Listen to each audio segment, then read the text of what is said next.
గంటల్లోనే ఫోన్ లోని అద్భుతమైన జ్యోతిష్య పరిష్కారం చూపిస్తారు. నమ్మండి, నమ్మకపోండి, ఇది నిజం. శ్మశాన కాళి రుద్ర చౌడీదేవి ఆరాధకులు నంబర్ 1 వశీకరణ స్పెషలిస్ట్ గురూజీ.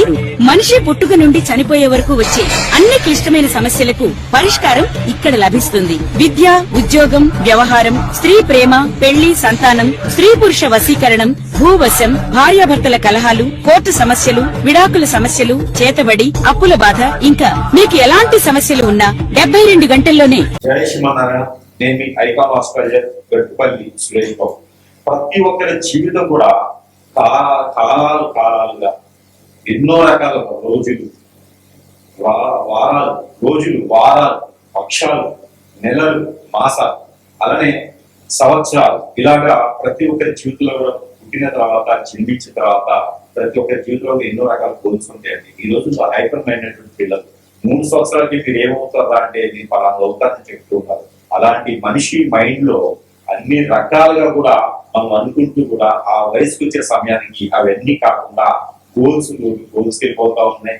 ఏదైతే కోరికలు ఉన్నాయో కోరికలు వెళ్ళిపోతా ఉంది. కానీ మనం జీవితం ఎదగలేకపోతున్నాం. ఇవన్నీ కూడా గమనిస్తున్నారు. పోనీ కొంతవరకు మనం ఎదిగాము అనుకుంటే ఎవరైతే పళ్ళు పడతా ఉంది, ఎవరైనా ఇంట్లో బంధుమిత్రులు లేకపోతే ఇంకేదైనా సమస్యలు ఉండే బయట బంధుమిత్రులే కాకుండా ఫ్రెండ్సా, కొలీగ్సా, తెలిసిన వాళ్ళయా, లేకపోతే ఇంట్లో అందరి వైపు నుంచి ఎక్కువ దగ్గర మనకు కట్టుబడుతున్నాయా, ఎన్నో రకాల సమస్యలతో మనం ఎదగలేకపోతా ఉన్నాం, ముందుకు వెళ్ళలేకపోతా ఉన్నాం. పుట్టినప్పటి నుంచి చివరి వరకు కూడా ఇలాంటి ఆర్థిక సమస్యలతో ఎదుగులేకపోతున్నాం. నాలెడ్జ్ ఉంటుంది, తెలివితేటలు ఉంటాయి, అందరికీ ఉంటుందని తెలివితేటలు, చదువుకుంటారు, కానీ ఏం తెలియని పరిస్థితి ఉంటుంది. అందరికీ కాలం రాదు. అదేమంటే మా నాన్న కోటీశ్వరుడు కాదు, మా నాన్నకి ఆస్తులు లేవనుకుంటే ఎవరికి ఆస్తులు ఉండవు. మన తెలివితేటలతో మన దరిద్రం బాధ్యతలు అలా అయిపోతుంది తప్పితే ప్రతి ఒక్కరి జీవితంలో ముందుకెళ్ళాలని సంకల్పం ఉంటుంది. ఒక్కొక్కరు ఉంటారంటే ఇంకా నేను చెడిపోవాలి, ఇంట్లో చెడగొట్టాలి, వాళ్ళు బాగుపడకూడదు అనే వ్యసనం రద్దీ కుటుంబంలో ఉంటుంటారు. అవును, కానీ ప్రతి ఒక్కరి జీవితంలో పుట్టగానే మనం చూడవుతాం, మంచి పుట్టగానే చెడ్డోడు అవుతుందండి. సావాస కోశం బట్టి అలా చెడ్డోలుగా మారిపోతుంటారు, వాళ్ళ ఆలోచన దాన్ని మారుతుంటుంది. కాబట్టి ఇక్కడ మనం ఏం మాట్లాడాలనుకున్నామంటే కనుక ముఖ్యంగా మనిషి జీవితంలో అవసరం ఏంటంటే ఆర్థికం. డబ్బు ఉంటే సాధించలేదు ఏది లేదు. డబ్బు ఉంటే ప్రతిదీ మన చేతులకు వస్తుంది. డబ్బు ఉంటే మన చెంతకి చేరుతుంది ఏదైనా సరే. సీఎం అయినా, పిఎం అయినా, లేకపోతే ఇతర సరే ఏ సమస్యను పరిష్కారం కావాలి మనం కలిగిపోవాలంటే కనుక ఇటీవల అయితే మాత్రం ఖచ్చితంగా డబ్బే అవసరం. రూపాయికి ఎన్ని ఫోన్లు వస్తాయో కాదు, ఎన్ని ఫోన్లకి రూపాయి వస్తే పరిస్థితికి వెళ్ళిపడ్డాము, ఎన్ని డాలర్కి రూపాయలు వస్తాయి కదా, రూపాయికి ఎన్ని డాలర్లు వస్తాయి దానికి వెళ్ళిపోవాలి. కాబట్టి ఇక్కడ మనం ఏమనుకున్నాం అంటే ప్రతి ఒక్కరు కూడా ఆర్థికంగా ఎదగాలి. ప్రతి ఒక్కరి జీవితంలో కూడా ఏదో ఒక లోపం, ఏదో ఒక పాపం, ఏదో ఒక శాపం కొట్టి పిట్టాడి ఉంటుంది. కానీ ఇవన్నీ కూడా మనకి ఏ రకంగా అండి, ఏదైనా గురువుని నమ్ముకున్నామా మనం బలైతూనే ఉన్నాం, ఆ గురువు మనల్ని మోసం చేస్తూ ఉన్నారు. ఇలాగ మనకి ఎన్ని రోజులు బతుకుతాం ఈ బాధ. భార్యను చేసుకున్నామా ఏదో ఒక రకంగా వెళ్ళిపోతా ఉంది, భర్తను చేసుకున్నారా మాట వినట్లేదు, కొడుకులు, బిడ్డలు అంటే ఎవరు కూడా మాట వినే పరిస్థితి లేదు. అదే పిల్లలు ఉంటే వాళ్ళ ఎదుగుతారేమో అనుకుంటాం. కానీ పరిస్థితులు ఎలా మారిపోయినండి ఈ రోజున వ్యవస్థ బాగలేదు. కానీ మనవకులు బాగుండాలి కదా. మనం ఉన్నటువంటి పరిస్థితుల్లో ఆర్థిక సమస్య కానీ మరి ఇతర సమస్యలు వస్తే ఏంటి సమస్య, దానికి పరిష్కారం మార్గం ఏంటి, ఎవరికైనా మాట్లాడితే దూరంగా ఉన్నారు. అసలు ఎన్ని కారణాలు ఏంటి, ఎక్కడ జరుగుతుంది మనకు అనుమానం ఎక్కడ. ఇది మనం ఒకసారి గమనించుకున్నాం.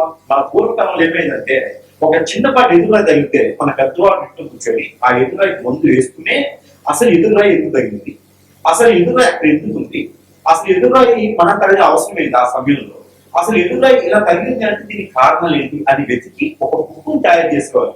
బాగా గమనించుకోవాలి. మన పెద్దవారి ఇంట్లో ఉంటే ఇలా జరుగుతుందని వాళ్ళు చెబితే ఎదురురాయేది, కానీ కంట్లో నలసపడ్డా కూడా దానికి ఒక చరిత్ర ఉంటుంది, దానికి ఒక నియమం ఉంటుంది, దానికి ఒక కథ ఉంటుంది, దానికి ఒక సిస్టమ్ ఉంటుంది, దానికి ఒక రెమెడీ ఉంటుంది. మనం కొట్టిపడేదానికి లేదు. మనం ఈ రోజు కంట్లో నలసపడింది అంటే కనుక ఆ దానికి కారణాలు మనం వెతకగలిగితే మన తరాలకి కింద తరాల వాళ్ళకి కంట్లో నలుసు పడకుండా చేయొచ్చు. అది మన పెద్దవాళ్ళు మనం చెప్పినటువంటి విద్యాధ్యానం.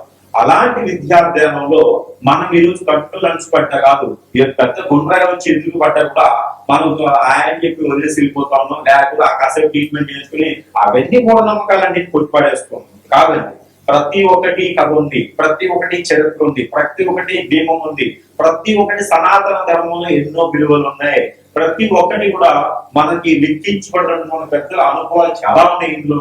మనకి ప్రతి ఒక్కటి సూక్ష్మంగా గమనించుకుంటే కనుక ఆ ఎక్కడైతే మొదలైందో ఎక్కడైతే ఈ వేరు కాదు మనం చూడాల్సింది, ఆ వేరుకి మొదలైనటువంటి ఇత్తనం ఉందో, ఆ నారు ఏదైతే ఉందో, ఇవన్నీ కూడా మనం గమనించి కనుక పీకివేస్తే ఖచ్చితంగా మన సమస్యకి పరిష్కారం దొరుకుతుంది. ఇది కూడా గమనించుకోవాలి. మనం మోసపోతున్నామంటే నేను మోసపోవడానికి కారణం నేనే, ఎదుటివాడు కాదు. నేను ఇబ్బంది పడ్డాను, నన్ను ఎవరిని కొట్టారు, నన్ను ఎవరిని ఇబ్బంది పెట్టారంటే కారణం ఏంటంటే ఎదుటి వాళ్ళని నమ్మడం వలన.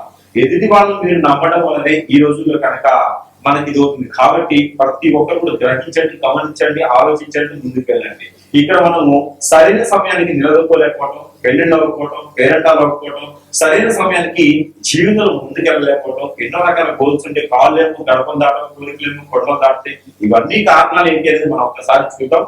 రాశి ప్రకారంగా, ఆ రాశిలో ఉండే లక్షణాల ప్రకారంగా, అందులో ఉండే మనుషుల ప్రకారంగా అసలు ఏం జరగడంలో మనకు ఆర్థిక స్థితిగతులు మెరుగవట్లేదో ఒకసారి మనం పరిశీలన చేసుకుంటాం. తులారాశి వారికి ఆర్థిక సంక్షోభం ఎందుకు వస్తుందో తెలుసా అండి? తులారాశి వారికి ఆర్థిక సంక్షోభం రాదు మామూలుగా అయితే. ఎందుకంటే వీళ్ళకి డబ్బులు ఉంటాయి, ఆదాయం ఉంటుంది, సేమ్ సంపాదన లేకుండా కూర్చుని కలగలు సంపాదించుకుని నాలెడ్జి, తెలివితేటలు అన్ని ఉంటాయి వీరికి. అలానే ఉన్నతమైన శిఖరాల్లో ఉంటుంటారు, ఉన్నతమైన స్థాయిలో పుట్టుతూ ఉంటారు, ఉన్నతమైనటువంటి మంచి కుటుంబంలో పుట్టేటువంటి వెల్సెట్ ఫ్యామిలీ పుట్టేటువంటి వ్యవస్థలో ఉండేటువంటి వారే, పేరు ప్రఖ్యాత కాంక్షలు ఉన్నటువంటి వారే ఈ యొక్క తులారాశి వారు. అలాంటి వారికి కూడా ఆర్థిక సంక్షోభం ఎందుకు వస్తాయా అంటే కనుక, మీరు ఎవరికైతే సహాయం చేస్తారో వారు మరలా మీకు తిరిగి చేయకపోవడం వలన. అందరూ కూడా డబ్బు సహాయం చేస్తారు, కానీ మీరు అలా కాదు, జాబులు సహాయం చేస్తారు, మరి ఇతర సమస్యలు ఉన్నా కూడా మీరే దగ్గరుండి వారి సమస్యను తీర్చేలా ఉంటారు. కాబట్టి అందరి నోళ్ళలో నాలుగులా ఉంటారు మీరు. అదొక సమస్య కనుక అందరూ మన వాళ్ళే కదా అని చర్చ చేసుకుంటూ ఉంటారు, వాళ్ళే మీ నెత్తిని చేపెట్టిపోతా ఉంటారు. కాబట్టి అదొకటి. అలానే మీకు ఏదైనా హిప్నాటిజం, బ్లాక్ మ్యాజిక్ వచ్చి కనుక జరిగేటువంటి యోచన కనిపిస్తుంది.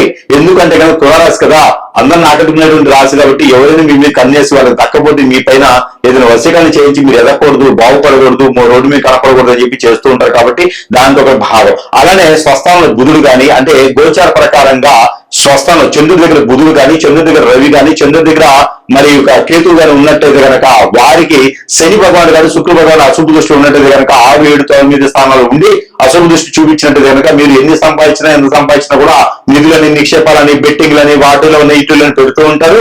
పనికి కానిటువంటి ఖర్చులు ఎక్కువ చేస్తూ ఉంటారు. ఎవరికో బాగాలేదండి అనగానే డబ్బులు వేసేయడం, ఎవరు అంతా బాగుందని కానీ అవి కొంచెం తగ్గినాయి అంటే విదేశాలకు వెళ్ళాలి అది ఇస్తారు. మళ్ళీ అప్పుడు ఇచ్చినా సరే వాళ్ళు సహాయం చేస్తుంటారు, మీరేమో రోడ్డు మీద పడుతుంటారు. కాబట్టి అలాంటి ఏం చేయకూడదండి. ఇక మీకు ఆర్థిక సంక్షోభం నుంచి బయటపడాలంటే కనుక మీ మీద ఏదైనా చెవిక్రయ చేయించడమో ఆలోచించుకోండి. దానివల్ల మీకు డబ్బులు ఆదాయం రావు. మోకాళ్ళ నొప్పులు, మోచేతి నొప్పులు, కాళ్ళు గుంజడం, మోకాళ్ళు తిమ్మిరి లాంటివి వస్తూ ఉంటాయి. కాబట్టి కొంతమేర ఆలోచించుకొని ఏదైనా గురువు ఉంటే సంప్రదిస్తే మీకున్నటువంటి సమస్య పరిష్కారం చూపించబడుతుంది.